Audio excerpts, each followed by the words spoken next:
One of the things you mentioned in that answer had to do with sort of reforming or reevaluating the war on drugs and how effective we've been.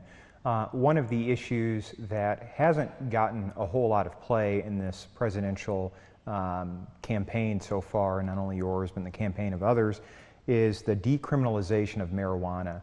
Do you have a policy position on that? Well, my state of Vermont has decriminalized marijuana, and I support that. Okay. In other words, if you are possessing a small amounts of marijuana, it should not be a criminal offense, it should be a civil. You might want to pay a fine on that.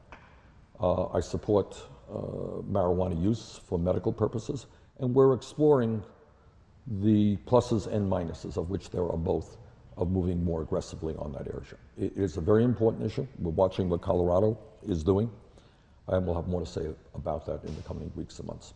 So do you believe it is the purview of the federal government to legislate the criminalization of marijuana? What the federal government can do is say to the state of Colorado that if you choose to vote to legalize marijuana, we will allow you to do that without restrictions. In other words, right now, as I understand it, in Colorado, people who run marijuana shops can't put their money in banks, for example. That's in violation of federal law.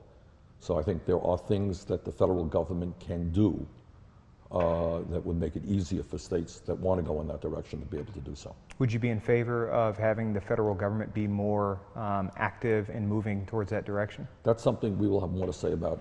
It's a very good question, and it's a fair question. Let me not jump on what I want to be more thoughtful about in the coming weeks and months. Sure.